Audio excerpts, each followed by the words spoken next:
We have a very interesting video that kind of dropped earlier that I want to kind of talk about.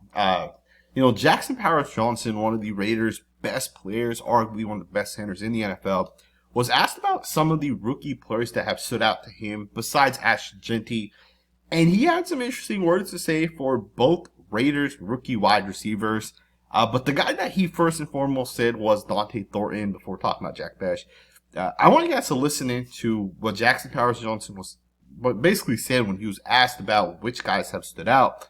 To me, very, very, very interesting. I mean, I know Dont'e Thornton's a huge one. Like I've known Dont'e for a long time, and he's attacking it like a pro. He really is. He's getting reps in with the big boys, and he's not even flinching. Like in corrections, you're never seeing him mess up. They're not critiquing his assignment, his technique for sure, but that's going to be always critiqued when you jump a level. But he's knowing what to do, and he's doing it at a high level. I mean, also Jack Bech, another one. Guy is literally in his playbook like all the time. I had most all the rookies come over to my house to have a little like, what are you going to expect? Like, what are you going to expect from the vets? Just have them over, try out the Traeger, got some tri-tip going. Oh, I'm getting better. Right? I'm telling you, right? I think I did. I don't know. I'm getting better at.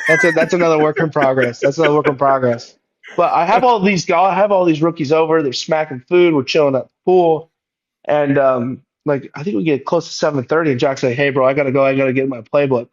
And like everyone's like, "Oh shit, I gotta get home too if I'm gonna get my playbook," Yeah, so you're seeing rookies do that, and it's really cool to see. You're not like it's not rookies coming in acting like rookies. They're acting like pros. So it's really cool to see. So there you guys have it, right? Jackson Powers Johnson is basically putting it out there that Dont'e Thornton has absolutely stood out. He said this guy's getting reps with the big boys, and he's not even flinching. He said that outside of his technique, which obviously for a rookie, that's something you'll always kind of critique when you take that jump from college to the NFL. Dont'e Thornton's doing everything right? In terms of his responsibility, in terms of his role, this guy's looking really, really, really good. And I am absolutely shocked that Dont'e Thornton might be one of those guys for the Raiders that just ends up being a massive steal. And we haven't had this happen all that too often, right? When you get a guy in like round 4 or 5 or 6 or 7, later on in the draft, generally speaking, the Raiders don't end up getting a lot of production out of those guys. Right? Maxx Crosby, obviously, we got a lot of production out of him. He's one of the best players at his position. But generally speaking, think about all the guys the Raiders have drafted over their years. Just have never really worked out. But apparently Dont'e Thornton might be one of those guys. And I love hearing what Jackson Powers Johnson has to say about this guy. Now, it is interesting because we've heard the critique about Dont'e Thornton. Right? Apparently, he can't run a full route tree.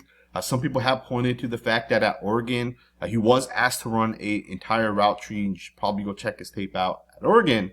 He was obviously a lot younger, though, at Oregon as well. Right? You generally get better over the years as you're kind of in college. You play years in the NFL, you kind of get better. But the fact that this guy's really, really, really flashy, at least early on in the process, has me very, very, very excited. And we'll see if it actually translates in about 4 weeks when the Raiders training camp kind of comes around.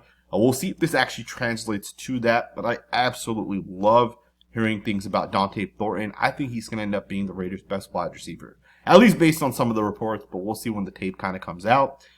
He also mentioned Jack Bech is another guy that has kind of looked good out there, which Bech is kind of interesting, right? Because we haven't heard the same type of hype with Bech that we have with Thornton. Right? We've heard a lot more with Thornton, not so much with a guy like Bech, but that doesn't mean he's not having success, right? Bech obviously is going to end up playing that Jakobi Meyers role, so he's likely going to be number 2 to Meyers this season. Now he'll play, he'll take snaps obviously over the course of the season, but Thornton starts because Thornton plays a completely different role. Now, Jack Bech might still be having success in his own right, but I love the fact that this guy basically is telling us a story with Jack Bech putting that work in, right? Essentially has to get back and get into his playbook, right? Absolutely love hearing this. Kind of taking a step back, just looking at the overall picture for the Raiders as we kind of go forward. The Raiders have gotten so much better since Tom Telesco, essentially took over. Basically from the the end of the Dave Ziegler era, and you can even look like the 7 years before that, the Raiders really, really, really struggled.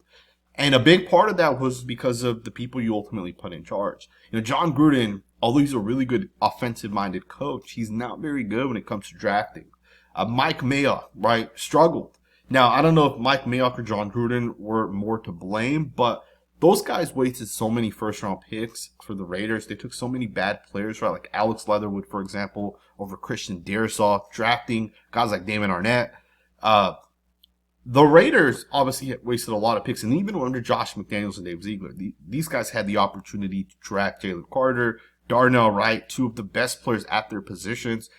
Both guys are still basically, entering year 3, so the upside's still crazy. We took Tyree Wilson, where we're not even really sure if he's going to be productive. But from the time we hired Tom Telesco to where we're at right now, right, Tom Telesco drafted Jackson Powers-Johnson, who's going to be an elite football player. Brock Bowers, who's going to be an elite football player. Even DJ Glaze, things are looking really good right now with him. Obviously, we'll see how he develops, but he was a 3rd-round pick. And DJ Glaze is looking good right now, according to some of the reports coming out. He's our expected starting right tackle as well. And then, of course, this year, right, with John Spytek, the Raiders did a really good job in getting Ashton Jeanty, who, Jeanty should ultimately end up being a top 5 running back for, 6 to 10 years, however long he ends up playing. He should end up being a top 5 running back. He'll be an explosive playmaker. He'll be one of the guys in the NFL that makes a ton of plays. But again, it's not just Ashton Jeanty, right? You look at Dante Thornton, and John Spytek took this guy early on in the 4th round. That doesn't include Jack Bech, who we took in the 2nd round. And we traded back 2 times to get Bech. And we also ended up picking up a couple extra draft picks, right? Bring in Caleb Rogers, who should be a starting guard. You bring in Charles Grant, who should hopefully be a long-term starting tackle. If not, they'll convert him to guard, and hopefully he'll be a long-term starting guard. To me, what John Spytek has done, again, Darian Porter's another guy, but what he's done, what Tom Telesco helped the Raiders do, we're on such a great pace right now, and I love hearing these reports coming out because it's Jeanty, it's Thornton, it's Bech. Absolutely love it. We'll see, when training camp comes around, when the pads come on, what type of impact these guys have. But, if Jack Bech ends up being a 800-yard wide receiver, Thornton ends up being a 600-yard wide receiver over the course of their careers, that's good value for, where these guys are ultimately picked, right? Bech was, the 58th overall pick?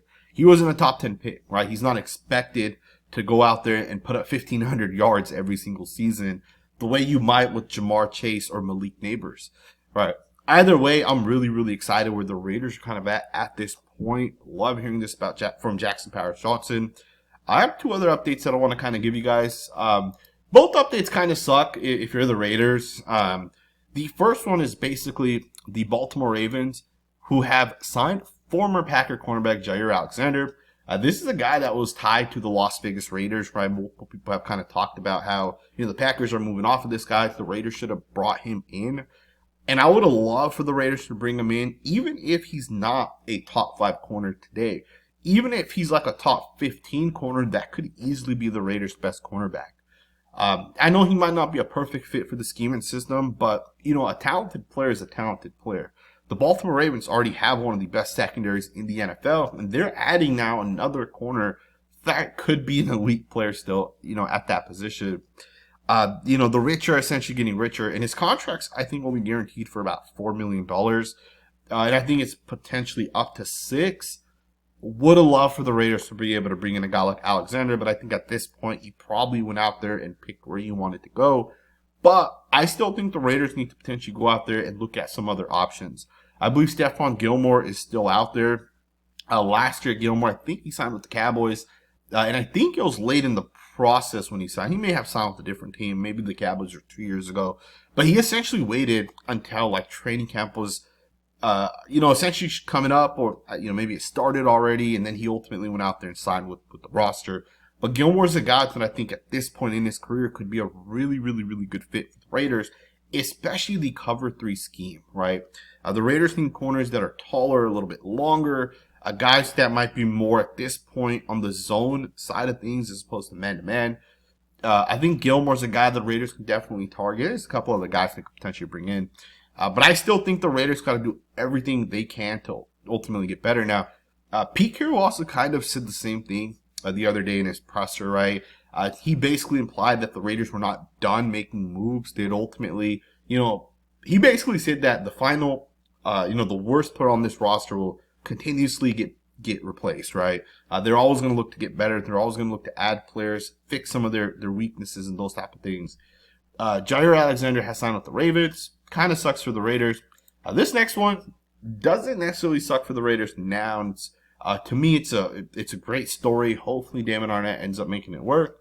But the Texans signed former Raider first-round cornerback Damon Arnette. To me, this sucks for the Raiders because Arnette never really panned out for us. Being the 15th overall pick, you expect to, come in and be a top 15 cornerback. Be a guy that plays for 10 years. And that never happened with the Raiders, right? I'm pretty sure we ended up releasing him literally in his second season. And it does suck that it took him this long for him to realize, what it takes to be a professional. But I do think he's at that point where he has realized what it takes. He played, I believe, 2 years in the UFL for the Houston Roughnecks. He recorded 18 tackles, a sack, and a pick six. I think that was just this season specifically. And, of course, he'll stay in Houston, and he's signing with the Houston Texans. Hopefully it works out for him. I know some people don't like Arnette because of the fact that he ended up coming to the Raiders. Did not really care. The Raiders released him and kind of moved on. But I also do think, just kind of taking a step back, I also do think, the people that released Arnette at that point, I believe it was Dave Ziegler and Josh McDaniels, and the way those guys came in and said, hey, we want guys to do X, Y, and Z. If you don't get in line, if you don't pay attention, if you don't do it our way, you're out of here, right? And I think with a guy like Damon Arnette, if he was under better coaching, right, more of a, not necessarily Antonio Pierce, but if this guy was under a coach that could potentially motivate a little bit, right? Maybe a guy like Pete Carroll, for example, right? I think he could have potentially had a little bit more success. Maybe he gets his career on track a little bit quicker. But it is what it is, right? He obviously had messed that up. He does have one last opportunity in the NFL. Hopefully it works out for him. And let me know what you guys think, man. Jackson Powers-Johnson. Do the Raiders still need a cornerback? What do you guys think about Damon Arnette as well? Let me know what you guys think, man. Thumbs up, subscribe, and I will see you guys next time with another video.